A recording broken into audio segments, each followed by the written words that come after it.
otak itu kan, otak kambing atau bahkan telur. Nah itu jauh lebih berbahaya dibandingkan udang. Jadi kolesterolnya lebih tinggi pada organ dalam tersebut. Nah udang memang mungkin kita makan dalam jumlah yang sangat banyak. Dan dikasih, sebetulnya tidak dikasih telur nggak apa-apa, tapi saya akan memberikan telur sedikit karena apa Bu? Karena supaya tahu itu bahwa minyaknya tetap oke dipakainya ya Bu ya. Ini dia kita membuat untuk celupannya itu Bu. Ini saya siapkan dulu semua. Ini kalau yang beginian ini dulu juga dengan tidak kita mungkin sendiri aja. Ini yang pusat banyak ya Pak? Iya. Ya. Ini gini aja Bu ya, buat celupannya kayak bikin nasi goreng. Ini nasi goreng ya. Ini Bu ya, saya tuangkan. Yang ada untuk tangan saya segede jari. Nah ini ya, ini kita panaskan. Nah untuk menggoreng ini saya akan panaskan minyaknya. Ya. Kalau kita menggunakan minyak itu bisa berapa kali pengolahan? Berapa kali pengolahan kita menggunakan minyak? Berapa kali pengolahan? Oke, ini pertanyaan yang bagus. Kalau kita gunakan naruk ini untuk mengolah makanan, itu tergantung juga jenis masakan yang digunakan. Tapi umumnya sampai 4 kali itu masih bisa digunakan. Dia tidak akan berwarna hitam. Nah, saya bisa jelaskan Bapak Ibu sekalian di sini yang sudah dibuka ini saya. Jadi kalau kita lihat ini warnanya ini agak sedikit kehijauan, warna kuning kehijauan. Nah, di sini sebenarnya kuncinya keunggulan dari minyak ini ada warna hijaunya. Warna hijau itu berasal dari klorofil yang ada di dalam. Nah, ini berwarna kehijauan. Kalau minyak yang kita gunakan cenderung kuning. Kuning dia hanya vitamin E, tocopherol. Nah, selain tocopherol ada di sini karena dia kalau kita baca di dalam labelnya ini menggunakan natural plant extract. Ada natural plant extract. Jadi yang kaya akan tocopherol. Tocopherol itu vitamin E. Nah, selain itu juga ada klorofilnya. Jadi ada, ini keunggulan dari minyak naruk ini. Nah, vitamin E-nya juga tinggi dan juga ada klorofil di dalam. Sekarang kita lihat klorofil aja orang beli khusus untuk dikonsumsi. Nah, di dalam minyak ini makanya dia agak sedikit berwarna hijau. Itu asli dari produk tersebut yang ditambahkan dari natural plant extract. Jadi ditambah sampai 4 kali itu tidak masalah. Ya. Kira-kira terjawab itu? 4 kali nggak rusak ya Pak? Bagaimana? Saya memastikan 4 kali belum rusak. 4 kali itu masih bisa aman untuk digunakan, artinya tidak menjadi hitam, ya, tidak banyak berubah warnanya. Ya, silakan Pak. Nah, itu saya jadi Pak. Kalau tadi klorofil Ya.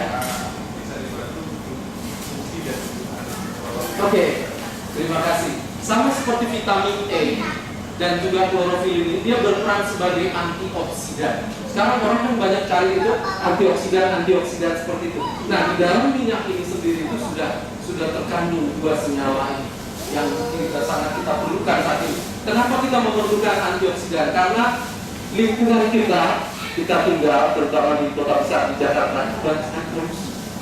Polusi tidak hanya udara yang kotor, tapi panas matahari yang tinggi itu juga sangat berpengaruh terhadap kesehatan kita. Oleh karena itu kita memerlukan antioksidan. Nah, antioksidan yang ada di sini tidak overdosis.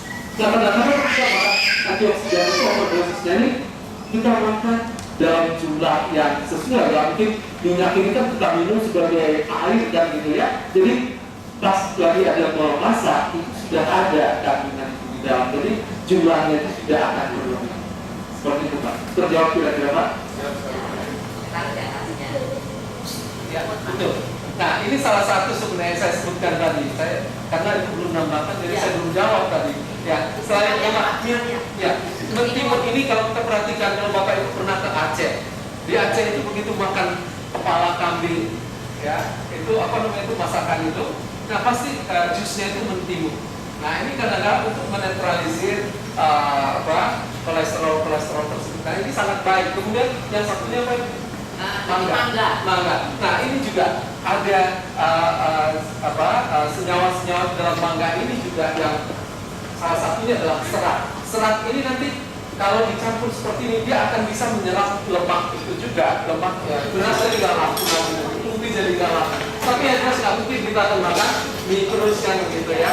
Tapi sebenarnya dari segi zat gizi ya sama aja dengan nasi kan. Saya katakan, nah nanti dipadu dengan kismis boleh, karena ini mau Ramadan, saya kasih korma Bu. Ini kormanya bagus-bagus dan saya kasih korma. Pak coba dicipin Pak, bener korma. Tinggal ditaruh ke Vanilla ya? dapur misalnya biasa, saling kembali, ya kan ya. Jadi kita coba selama jaga tidak mau berbau apa, sepertinya ya.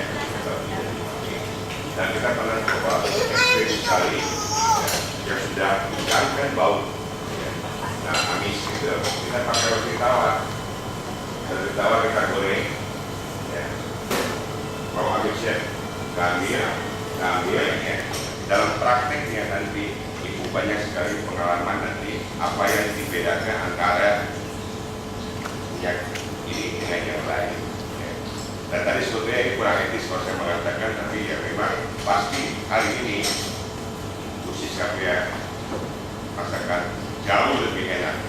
Kenapa sebabnya? Kalau ibu coba cium makanannya pasti wangi sekali dan bisa membawa bau minyak. Ini ciri khas daripada namun, jadi dia tidak memberikan bau pada makanan. Jadi nanti ramuannya apa segala macam akan lebih murni. Jadi tidak ada bau tambahan dari minyak yang biasanya suka ada baunya gitu. Ya. Jadi itu kira-kira yang ciri khas dari kambing itu seperti itu. Ya. Dan ada banyak tadi yang lain-lain. Pasti tahu kamu jadi lebih jelas. Tidak hanya dari distributor, jadi beberapa tim saja. Ya. Dan minta maaf hari ini kebetulan sangat lupa brosur kami itu tidak ke bawah, brosur kami itu ada semua. Nah ini Pak Basuki ya. Tambahan, tadi kalau Pak Basuki sudah menjelaskan. Nanti ini kan tadi dikerjakan oleh Bu Siska di sini. Bisa nanti coba kita cium sama-sama nanti ini ya. Bisa dilihat nanti seperti apa baunya. Padahal itu sudah menggoreng dalam banyak. Bisa dilihat tadi. Nah, bisa terlihat nanti. Silakan ini cukup bagus. Jadi dari goreng satu kali dan dalam jumlah banyak. Hasil ininya nggak terlihat bau seperti apa. Ya. Boleh silakan. Ibu sekali lagi saya kasih contoh yang paling sederhana. Zaman dulu nenek-nenek kita kalau mau bersihin minyak bagaimana caranya masukin nasi jebrek, semua bakalan masukin nasi. Nah itu tidak tahu ya. Tapi nanti TV itu Bu. Jadi cara tradisional nenek-nenek saya dulu minyak kotor Pak, ambil nasi segegep, masukin jebrek, semua kotoran itu ikut. Memang fantasi, emang benar semuanya ikut kotoran itu. Kalau gitu, goreng sampai kering. Ya Bu ya. Nah, ada pertanyaan tadi Ibu silakan. Saya bertanya untuk kepentingan saya. Ya. Kalau penggorengan, angka peroksidanya gimana? Ya. Masih pada level yang diperbolehkan. Jadi angka peroksidanya itu masih pada level yang diperbolehkan. Jadi tidak melebihi seperti minyak-minyak. Kalau kita tahu selama ini bahwa olive oil itu kan nggak bisa dimasak kan begitu. Iya. Ada yang mengatakan seperti itu. Kalau dia murni memang nggak bisa. Tapi ini campuran. Campurannya juga 80% canola, 20% olive oil. Jadi kalaupun dia dipanaskan, angka peroksidanya itu salah satu indikator untuk minyak itu tidak naik terlalu tinggi. Jadi masih aman.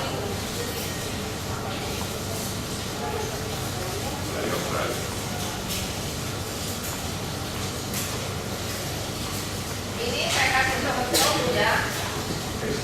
Makan ininya.